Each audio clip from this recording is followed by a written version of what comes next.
What's good, y'all? We are back again. It's A.T. Malone. It's your boy Cam. Yeah, man. little brother. We are in the building. We're really outside of the building. We're at the Cigar Lounge again, linking up for another vlog. So, the plan is to drop a vlog every other Sunday and every other Wednesday. So, the Sunday vlogs, we will be doing our recaps on our thoughts on Smackdown, and our Wednesday vlogs will be about what happened on Raw. So stay tuned. If you haven't already, like and subscribe, and we're gonna get to it. As you see, I got on my Undertaker shirt. If you haven't seen the vlog, go to Kohl's. They got a 2 for 22. 2 for 22. I'm telling you, go get it, man. It's cheap. I only spent like $17 on 2 shirts because I had that $10 coupon. So go to Kohl's and get that 2 for 22.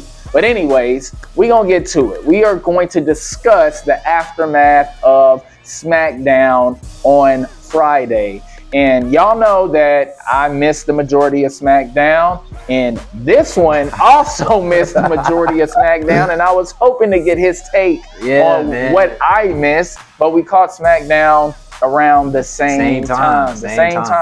So what did you think about the Jordan Grace versus Alba Fire match? I like the introduction that she got, right? Okay. It was a great little introduction for her debut. I wish the crowd was a little bit into it, but you know, first time on the main roster, a lot of people from overseas don't really know who you are. So people from over here, we definitely know who she is. I thought it was a great start.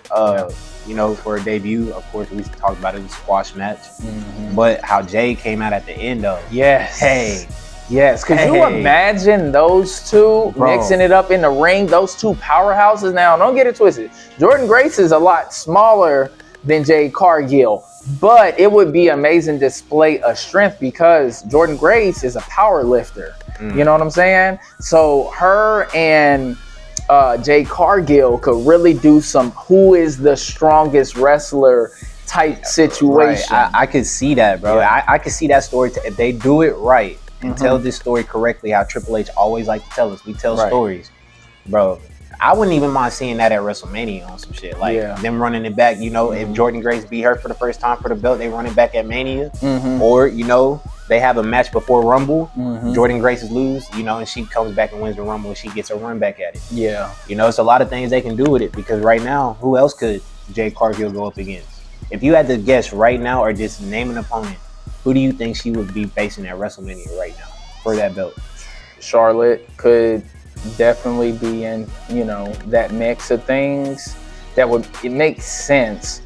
Rhea Ripley, she gets a tag champion right now. So damn, it's really not. Tiffany Stratton is on a hiatus at the moment. I think she hurt. I think they said she injured. Okay, so really that makes the most sense. And I'm not mad at it, bro. I'm not mad at it. So, and plus, I ain't never really seen Jordan Grace wrestle like that. I didn't really watch her down in NXT or in TNA. I just really saw clips and reels and stuff. So I only really saw her wrestle at the Rumble, really, for the most part. Wasn't she in the Rumble last year? Yeah. So that's about it, because I don't watch NXT. Yeah, so this is about to be a great display of like what she can really do against top opponents. Yeah, because that whole Meechin thing, get the hell up out of here, bro. No, nobody wants to see that. B-Fab, no, nobody wants to see that at all. Nobody wants to see Chelsea Green get another title match, you know. So yeah, I think that's probably going to be the best move for that situation. I hate the fact that they didn't give Alexa Bliss the U.S. title, because that would have been great, man. I ain't gonna lie, that's a great look on her too. Yes, that's a great look. That makes sense. Yep, that does make sense. So hopefully she'll get another shot at that title, because even though Julia is a good wrestler, don't get it twisted, she can't. She can't speak English well. So, and you need to have mic skills and in-ring skills in order to captivate the audience. You know, you cannot have one without the other. You want to get the audience attention, the fans' attention all the time. So if you ain't got one or the other, or both, then you're gonna be dull. You're gonna be super. I think that's what was dull. messing up Gunther too, just a little bit, right? Like after he beat Cena, like, yeah, people were kind of pissed, but like how they could have really pivoted that whole thing around. I feel like they missed a moment with that. But I like what he's doing now though, because he keeps calling that T-shirt that he had out last week. You know, I made John Cena tap out like a bitch. That shit is dope. I like the angle, honestly, how they did pivot over, because at first when Gunther was champion, nobody cared. No personality, no charisma at all. And now he's leaning into being the villain, being that heel. And I like that direction. Like you said before, he's probably gonna, be the new legend killer, like Randy Orton used to be. Go around beating all of the legends, until he works his way back up to getting that heavyweight championship. But now that you mention that though, like just to pivot back, the whole legendary killer thing.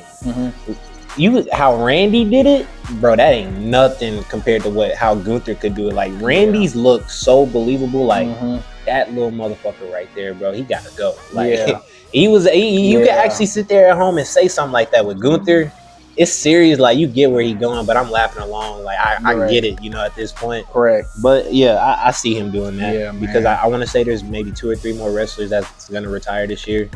So and what they're doing, I guess, making them the legend killer, lining up Cena, Goldberg. So all right, so let's move on to Carmelo versus Shinsuke Nakamura. They cooked, bro. Shinsuke was in his bag, boy. Oh my God. Shinsuke was in his bag. Let me tell you, bro. Oh my God. For him to be 40 plus, that man still got it, bro. That was amazing. When he put Carmelo across the top rope and then hit him with a heel kick, that was crazy. Yeah, that was crazy. There was a few times in that match where I thought, like, oh, dang, Melo might lose. Yeah, and when he took them kicks to the chest, bro, you could tell he knocked the wind out of him, man. And then that one move that they did when they was on the ropes, and it looked like it was like a reverse suplex thing. Like, I don't know what that was, bro, but it knocked both of them down, bro. I know what you're talking about. Yeah, I don't know what that was, but it was dope. I can tell you that much. That match was definitely dope. I want to say that match went on for about, 15? About 15, 12? It don't even matter, bro. The match was good. I'm a big Melo fan, too, bro. I'm going to say that. And so anytime he on the card, I'm tuned in. I'm watching all of them, bro. I think it was a good look to give him that title, move Ilya Dragunov into, going for the Undisputed. Either that or move him to the IC title picture. That too. I would like that. Yeah. Because that match that Melo had for the Last Time Is Now tournament, I forgot who he wrestled, bro, but I want to say it was Gunther that he wrestled in the last time. I think it was. That match was that match was it, bro. Yeah. So, Carmelo is him. Definitely Carmelo is him, man. That was such a great match. Big time, man. So, last but not least, the 3 stages of hell. The 3 stages of hell match was everything.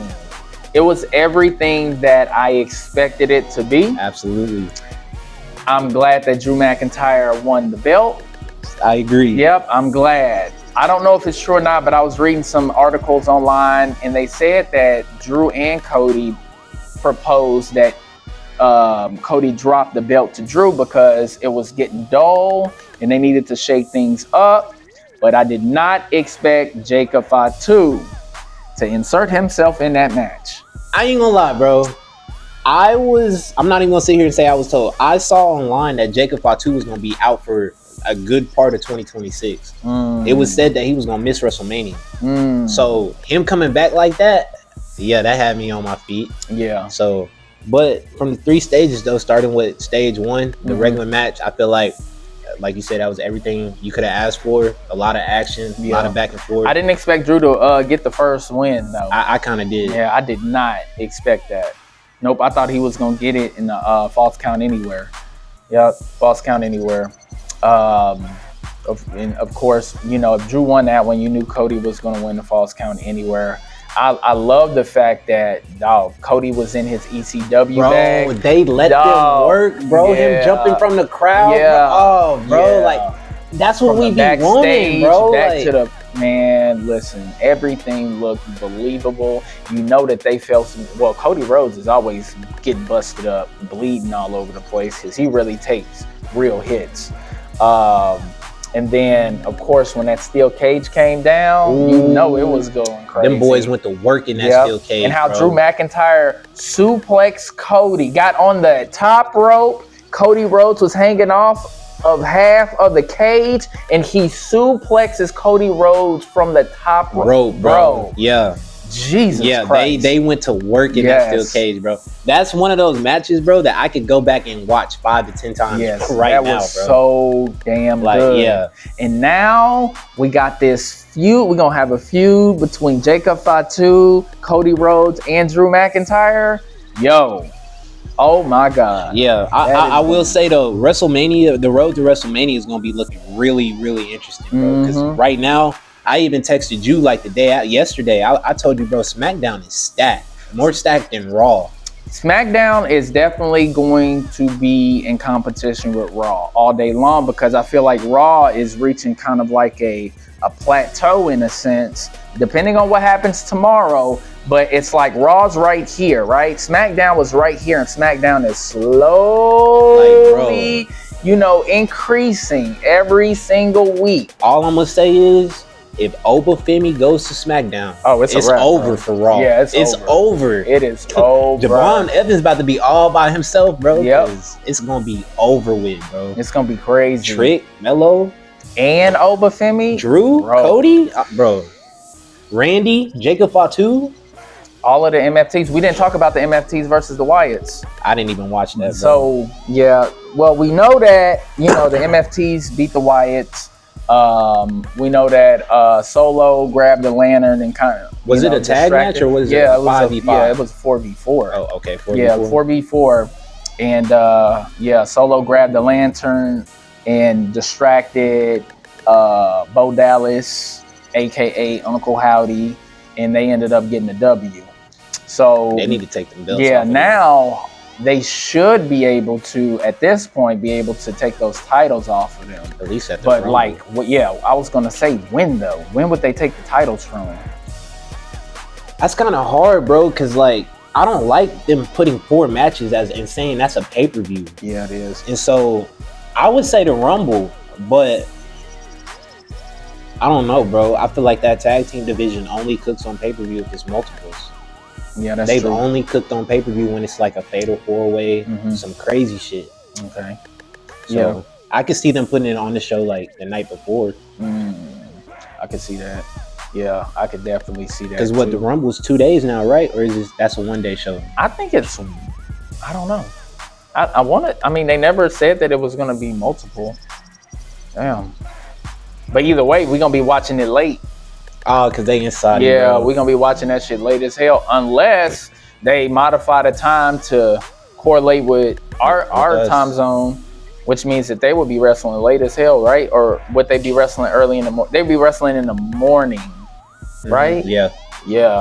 So either way, I would hope that they do that instead of doing the Royal Rumble early in the morning. That would suck. Yeah, because then we can't even get on social media. Yeah, we can't until nighttime. So, dang. Yeah, that would suck. But either way, SmackDown cooked on Friday. They are continuing to get better and better each week by stacking their roster. All of the matches have been superb, even the squash matches. And I know that a lot of people don't like squash matches, but they're for debuts, guys. So you can see the new superstars' in-ring moves, their skills. Squash matches are necessary. They really are. Especially for somebody like Jordan Grace. Yeah. When you a new superstar, you just got on one of the brands, a lot of people don't know who you are. That's the best way of displaying their skills and seeing exactly, what they do, what their capabilities are. So the crowd can get familiar with these new superstars. So it's necessary. So don't sit there and bitch and complain about, oh my God, this was another squash match. No, a lot of people don't know who Jordan Grace is. So it was a good one. As long as they sell, the move set, that's the only thing that matters at the end of the day. That's it. Yep. But hey, we cooked up again. I'm going to drop this at 7 o'clock tonight after I do my edits and everything. We appreciate everybody watching. And we're going to do this on a consistent basis. The plan is to drop one of these every single week after Raw and after SmackDown. Don't forget to subscribe to my brother's channel. I will leave his channel link in the description, and we will catch y'all later. All right? Peace. Peace.